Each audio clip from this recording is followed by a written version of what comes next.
بسم اللہ الرحمن الرحیم۔ السلام علیکم۔ آج سے کروڑوں سال پہلے اللہ تبارک و تعالیٰ نے اس کائنات کو تخلیق فرمایا اور پھر حضرت آدم علیہ السلام کے ذریعے اس کائنات کے اندر انسانی زندگی کی بنیاد رکھی۔ اسی طرح اللہ تعالیٰ نے اس روئے زمین کے اوپر اور بے شمار قوموں کو آباد فرمایا اور ان قوموں کی طرف اپنے بے شمار انبیاء کرام کو مبعوث فرمایا۔ ہر ایک قوم کی طرف مختلف انبیاء کرام ان کی رشد و ہدایت کے لیے تشریف لائے، یہاں تک کہ 1,24,000 کم و بیش انبیاء کرام علیہ السلام اس روئے زمین پر جلوہ افروز ہوئے، اور پھر اللہ رب العزت نے اپنے حبیب حضرت محمد صلی اللہ علیہ وآلہ وسلم پر نبوت کا دروازہ بند کر دیا، اور اب قیامت تک کوئی بھی نبی اس دنیا میں تشریف نہیں لائیں گے۔ اسی طرح بے شمار انبیاء کرام اپنے اپنے وقت میں اپنی اپنی قوموں کی طرف آئے اور دنیا سے واپس چلے گئے۔ اللہ کے جتنے بھی انبیاء کرام علیہ السلام اس دنیا میں آئے وہ آج بھی اپنی اپنی قبروں میں موجود ہیں اور بے شک اپنے اپنے مقصد میں کامیاب ہیں۔ حضور نبی کریم صلی اللہ علیہ وآلہ وسلم کی حدیث مبارکہ ہے، اللہ نے زمین پر یہ حرام کر دیا کہ وہ انبیاء کرام کے جسم مبارک کو کھائے، لہٰذا آج بھی اللہ کے انبیاء کرام اپنی اپنی قبروں میں موجود ہیں۔ لیکن ہم آج اس ویڈیو میں ان 4 انبیاء کرام کا ذکر کرنے جا رہے ہیں جنہیں اللہ تبارک و تعالیٰ نے اس ظاہری دنیا سے اسی حالت میں اٹھا لیا تھا، اسی لیے 4 نبیوں نے موت کا ذائقہ نہیں چکھا اور آج بھی وہ الگ الگ مقامات پر موجود ہیں اور زندہ ہیں۔ مختلف روایات اور احادیث مبارکہ کی روشنی میں 4 ایسے انبیاء کرام کا ذکر ملتا ہے جن کو اللہ تبارک و تعالیٰ نے آج بھی زندہ رکھا ہے۔ ان 4 نبیوں کو اللہ نے کس وجہ سے زندہ رکھا، وہ کہاں رکھا اور کب تک زندہ رہیں گے، آئیے جانتے ہیں کہ یہ 4 انبیاء کرام کون کون سے ہیں۔ پہلے نبی جن کو اللہ تعالیٰ نے موت نہیں دی اور جن کے ہمیشہ زندہ رہنے کا ذکر اللہ نے خود قرآن مجید میں کیا ہے، وہ ہیں حضرت عیسیٰ علیہ السلام۔ جب حضرت عیسیٰ علیہ السلام نے نبوت کا اعلان کیا تو انہوں نے اپنے ارد گرد کے لوگوں کو جمع کر کے فرمایا کہ میں آپ کو اللہ کے دین کی دعوت دیتا ہوں۔ وہ لوگ یہودی قوم سے تھے، انہی کی دینی کتاب میں لکھا تھا کہ اللہ کا ایک نبی آئے گا جو یہودیوں کے دین کو ختم کر دے گا۔ اسی ڈر سے یہودیوں نے آپ کو قتل کرنے کا منصوبہ بنا لیا۔ آپ یہودیوں کو اللہ کے دین کا حکم دیتے رہے اور ان کو اس کی کوئی پرواہ نہ ہوتی۔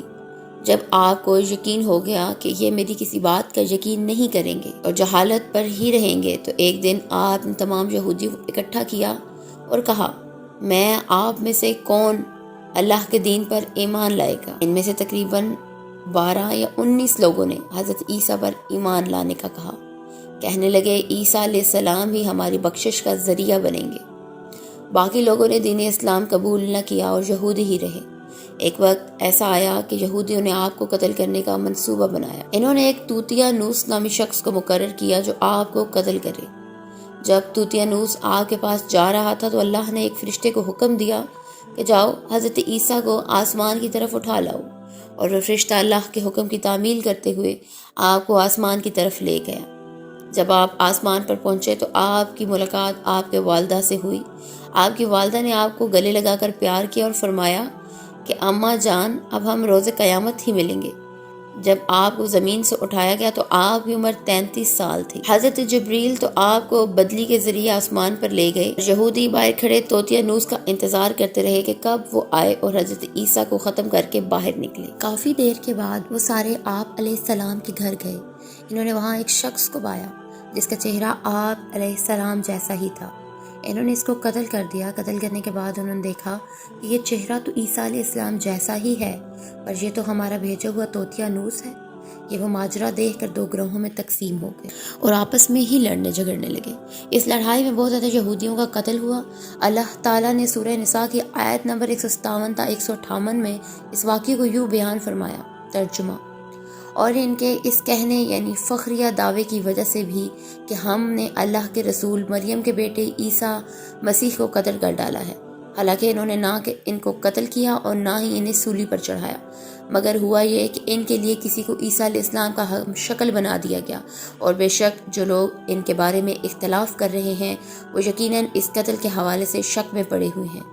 انہیں حقیقت حال کا کچھ بھی علم نہیں، مگر یہ کہ گمان کی پیروی کر رہے ہیں، اور انہوں نے عیسیٰ کو یقیناً قتل نہیں کیا بلکہ اللہ نے انہیں اپنی طرف آسمان پر اٹھا لیا اور اللہ غالب حکمت والا۔ حدیث نبوی صلی اللہ علیہ وآلہ وسلم ہے، حضرت عیسیٰ علیہ السلام قیامت سے پہلے زمین پر آئیں گے اور سنت نبوی کے مطابق زندگی گزاریں گے۔ آپ علیہ السلام سلیب کو توڑیں گے، دجال کا جڑ سے خاتمہ کریں گے، تقریباً 7 سال تک دنیا میں زندگی کو بسر کر کے اللہ کے دین کو عام کریں گے۔ آپ کو مدینہ کی سرزمین گنبد غزرہ میں دفن کیا جائے گا۔ اللہ تعالیٰ نے اپنا وعدہ پورا کیا اور حضرت عیسیٰ کو یہودیوں کے ہاتھوں قتل نہیں ہونے دیا۔ آپ علیہ السلام کو آسمان کی طرف اٹھا لیا۔ جس مذہب کا یہ عقیدہ ہے کہ حضرت عیسیٰ علیہ السلام قتل ہوئے یا سولی پر لٹکائے گئے، وہ دائرہ اسلام سے باہر ہیں، بلکہ وہ تو کفر کر رہے ہیں۔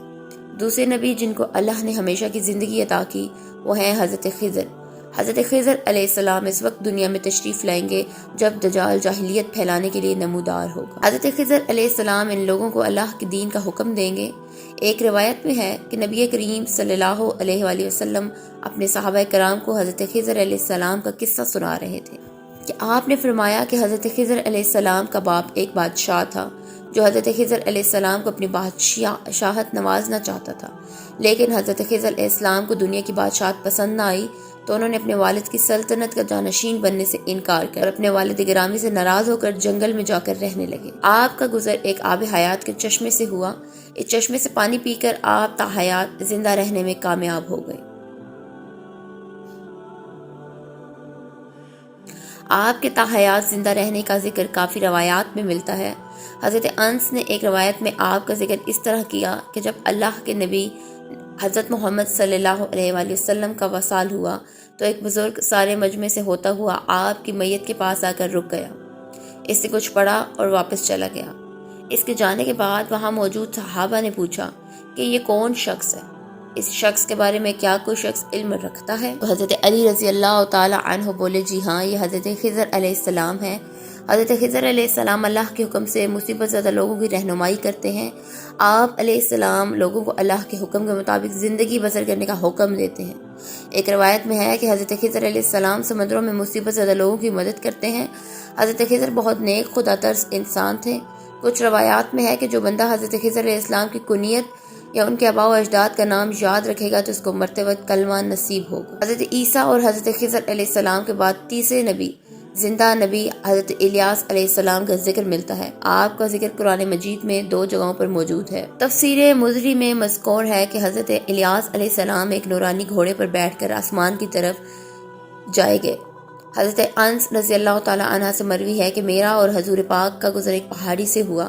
وہاں گزرتے ہمیں ایک آواز سنائی دی کہ اے اللہ، مجھے بھی حضرت محمد صلی اللہ علیہ وسلم کا امتی بنا دے۔ یہ آواز سنتے ہی اللہ کے نبی نے فرمایا، اے انس، اس آواز کا پتہ لگاؤ یہ کون ہے؟ حضرت انس فرماتے ہیں کہ میں جب اس پہاڑی کے اندر گیا تو دیکھتا ہوں کہ ایک سفید پوش بزرگ اللہ کی عبادت پہ مشغول ہے۔ جب انہوں نے مجھے دیکھا تو کہا کہ اے بندے، تو محمد صلی اللہ علیہ وآلہ وسلم کا صحابی ہے؟ حضرت انس نے کہا ہاں۔ اس بندے نے کہا میرا سلام محمد صلی اللہ علیہ وسلم کو پہنچا دو اور عرض کرنا کہ حضرت الیاس علیہ السلام آپ کو ملنا چاہتے ہیں۔ میں نے واپس آ کر آپ کا پیغام آپ صلی اللہ علیہ وسلم تک آپ مجھے لے کر وہاں چلے گئے۔ حضرت الیاس علیہ السلام کے پاس جب وہ پہنچے تو میں پیچھے ہٹ گیا تو آپ اور حضرت الیاس کافی دیر تک آپس میں بات چیت کرتے رہے۔ اللہ کی طرف سے آسمان سے کھانا نازل ہوا تو حضور پاک صلی اللہ علیہ وسلم نے مجھے بھی پاس بلا لیا۔ ہم تینوں نے مل کر کھانا کھایا۔ جب کھانا ختم ہوا تو میں نے دیکھا کہ ایک سفید پرندہ آسمان سے نیچے کی طرف آ رہا ہے اور وہ حضرت الیاس علیہ السلام کے پاس آیا تو حضرت الیاس اس پر سوار ہو کر آسمان کی طرف چلے گئے۔ کچھ علماء نے لکھا ہے کہ حضرت خضر اور حضرت الیاس ہر رمضان شریف میں بیت المقدس میں تشریف لاتے ہیں اور روزے رکھتے ہیں۔ حج کے موقع پر حج بھی ادا کرتے اور مکہ مکرمہ میں دکھائی دیتے ہیں۔ یہ دونوں نبی علیہ السلام بر اور بحر میں مصیبت زدہ لوگوں کی مدد کرتے ہیں۔ چوتھے نبی جو ابھی تک زندہ ہیں وہ حضرت ادریس علیہ السلام ہے، جن کے بارے میں زندہ ہونے کی روایات ملتی ہیں۔ قرآن مجید کی سورہ مریم کی آیت 56 تا 57 میں آپ کو ذکر اس طرح ملتا ہے کہ وہ ایک نیک پرہیزگار انسان اور نبی تھے کہ اللہ نے حضرت ادریس کو جنت سے اٹھا لیا تھا۔ شب معراج کے موقع پر چوتھے آسمان پر حضور نبی کریم اور حضرت ادریس علیہ السلام کی ملاقات ہوئی تھی۔ حضرت ادریس کا چھٹے آسمان پر ہونے کا ذکر بھی ملتا ہے اور حضرت ادریس زمین کی سیر و سیاحت کے ساتھ ساتھ اللہ کے ذکر میں مشغول رہتے ہیں۔ حضرت ابن عباس نے فرمایا کہ حضرت ادریس ایک درزی کا کام کرتے تھے۔ آپ کپڑوں کی سلائی کرتے جاتے اور اللہ کا ذکر بلند کرتے جاتے۔ جب شام ہوتی تو آپ کی نیکیاں بے تحاشا ہو جاتی۔ زمین پر رہنے والے انسانوں میں سب سے زیادہ نیکیاں آپ کی اللہ کے ہاں شمار ہوتی۔ آپ کو زندہ آسمان کی طرف اٹھا لیا گیا تھا، پر آپ نے موت کے فرشتے سے کہا کہ مجھے موت کا مزہ چکھنا ہے۔ آپ کے کہنے پر موت کے فرشتے نے آپ کی جان نکالی اور پھر اللہ کے حکم سے آپ کو دوبارہ زندہ کیا گیا۔ اپنے فرشتوں سے درخواست کی کہ میں دوزخ کو دیکھنا چاہتا ہوں، اور آپ کو دوزخ میں لے جایا گیا۔ پھر آپ نے جنت کی سیر کرنے کا کہا۔ آپ کے کہنے پر آپ کو جنت میں داخل کیا گیا، لیکن جنت دیکھنے کے بعد آپ نے فیصلہ کیا کہ میں یہاں ہی رکنا پسند کروں گا۔ فرشتے نے آپ کو کہا کہ اپنے مقام کی طرف جائیے۔ تو اس وقت اللہ تعالیٰ نے یہ کہا کہ فرشتوں کو حکم دیا کہ حضرت ادریس علیہ السلام کو یہاں پر رہنے دیا جائے۔ تو یہ تھے وہ 4 زندہ نبی جن کا تذکرہ ہم نے آپ سے اس ویڈیو میں کر دیا۔ امید ہے کہ آپ کو آج کی ویڈیو ضرور پسند آئی ہوگی۔